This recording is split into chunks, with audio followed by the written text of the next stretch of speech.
குழந்தைகள், பெரியோர்கள், வயசானவர்கள், வயசாகாதவர்கள் எல்லாத்துக்குமே வந்து செம சூப்பரான அப்டேட் வந்து கிடைச்சிருக்கு. எஸ், நம்ம ஃபேவரேட்டான காஞ்சனா 4 வந்து உருவாக போகிறது. இதுக்கான ஷூட்டிங் வந்து ஸ்டார்ட் பண்ண போகிறாங்க. இதை பற்றி டீட்டெயிலாக தான் பேச போகிறோம். ஸோ பேய் திரைப்படங்கள் கலாச்சாரம் வந்து தமிழகத்தில் வந்து தமிழ் சினிமாவில் எப்பயாவது பெருசாக வந்து வெடிக்கும். சில டைம் வந்து அது வந்து ஃப்ளாப்பும் ஆகும்.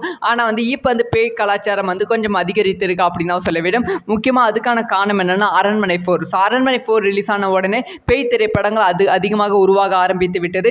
அரண்மனை 4 வந்து ஒரு மிகப்பெரிய சீரீஸாக வந்து இப்போ வந்து போய்கொண்டிருக்கு. ஸோ அதனால் வந்து தன்னோட திரைப்படத்தை உருவாக்க ஆரம்பித்து விட்டார்கள் ராகவா லாரன்ஸ் அவர்கள். ராகவா லாரன்ஸ் அவர்களோட காஞ்சனா 1, காஞ்சனா 2, காஞ்சனா 3 இந்த 3 திரைப்படங்களும் மிகப்பெரிய வெற்றி திரைப்படங்களாக அமைந்தது. அதனால் வந்து காஞ்சனா 4வது பாகத்தை வந்து உருவாக்க போகிறாங்க அப்படிங்கிற விஷயத்தை வந்து கிடைத்திருக்கு, ரிலீஸ் பண்ணியிருக்காங்க. அது வந்து செப்டம்பர் மாதம் படத்தோட ஷூட்டிங் வந்து ஆரம்பிக்க போகிறது அப்படின்னு சொல்லியிருக்காங்க.